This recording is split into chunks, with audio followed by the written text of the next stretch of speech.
Evangelho de Lucas, capítulo 13, versículos de 1 a 5. Nesse mesmo tempo, chegaram alguns a dar-lhe a notícia de certos galileus, cujo sangue Pilatos misturava com o dos sacrifícios deles. Jesus respondeu-lhes: Vós julgais que aqueles galileus eram maiores pecadores que todos os outros galileus por terem padecido tanto? Não, eu vô-lo digo. Mas se não fizerdes penitência, todos perecereis do mesmo modo. Assim como também aqueles 18 homens sobre os quais caiu a torre de Siloé e os matou. Julgais que eles também foram mais culpados que todos os outros habitantes de Jerusalém? Não, eu vô-lo digo. Mas se não fizerdes penitência, todos perecereis do mesmo modo. Palavra da salvação. Comentário Lucas 13, de 1 a 5. São Cirilo. Esses homens eram seguidores das doutrinas de Judas, o Galileu, que Lucas menciona nos Atos dos Apóstolos, Atos 5,36. Ensinava ele que não se pode chamar ninguém de Senhor. Daí que muitos deles, como não reconhecessem o senhorio de César, tenham sido punidos por Pilatos. Pregavam também que não se deviam oferecer a Deus outras vítimas senão as estabelecidas na lei de Moisés, e por isso proibiam de oferecer à proteção do imperador e do povo romano as vítimas estabelecidas pelo povo.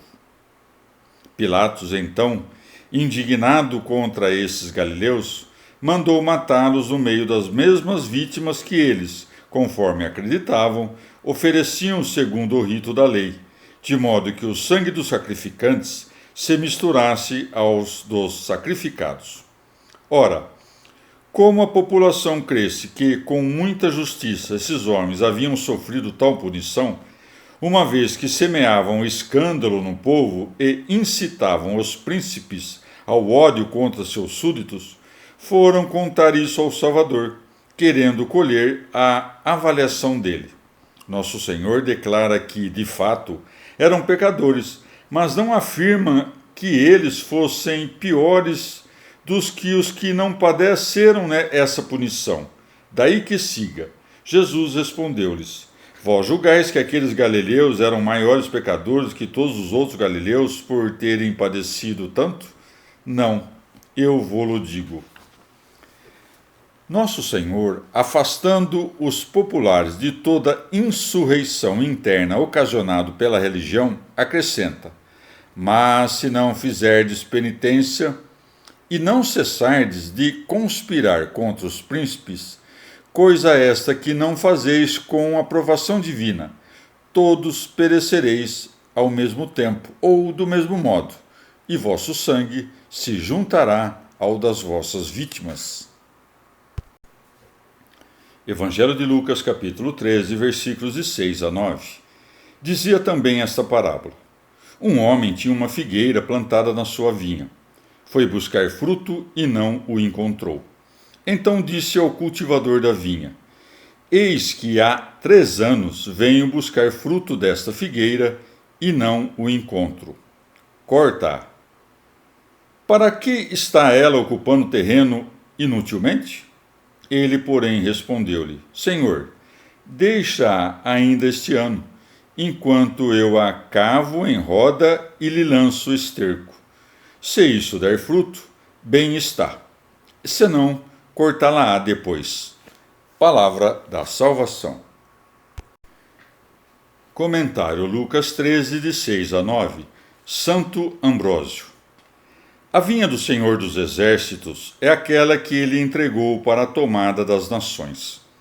E é adequada a comparação desta árvore com a sinagoga, pois assim como esta árvore, cobrindo-se apenas de abundantes folhas, enganou a esperança de seus donos com a vazia expectativa de colher dela os esperados frutos.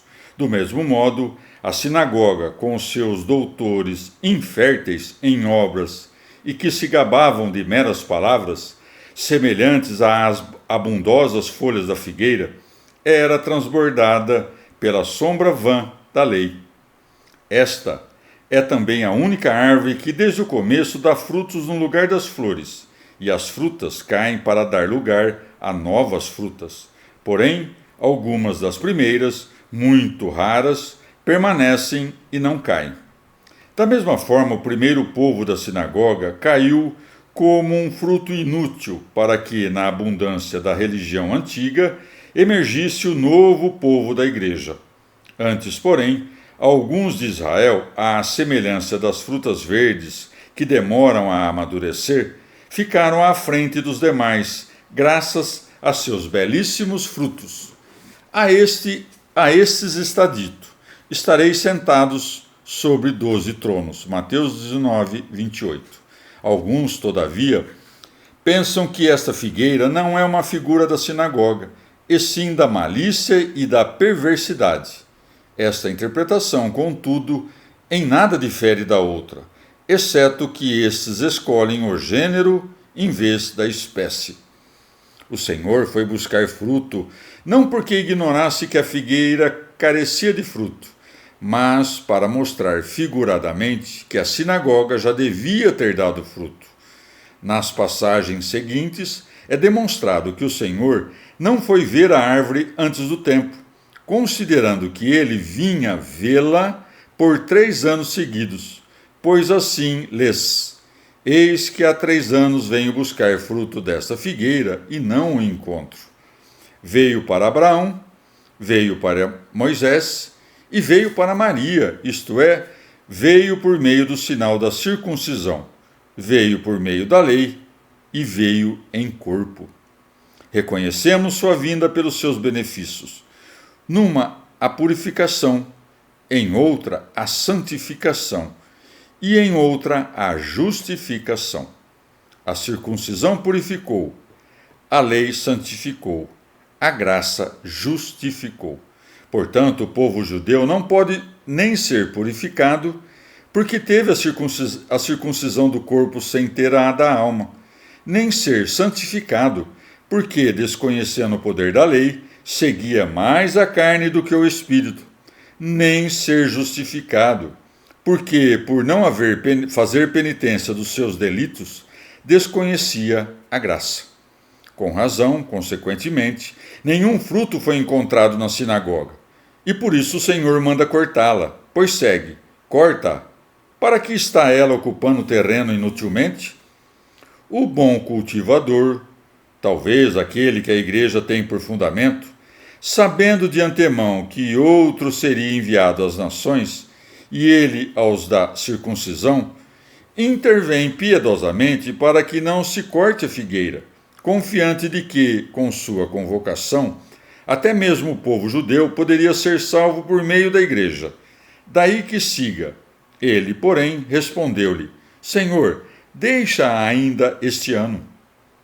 Não tardou para descobrir que a dureza e a soberba dos judeus eram as causas da sua esterilidade. Por isso ele, sabendo reprimir os vícios, veio cultivar a árvore. Daí que siga: enquanto eu a cavo em roda. Promete cavar os duros corações dos judeus com as enxadas apostólicas, para que o excesso de terra não oprima e esconda a raiz da sabedoria. Acrescenta: e lhe lanço esterco, que significa humildade, por meio da qual até o judeu pode vir a dar bons frutos para o evangelho de Cristo.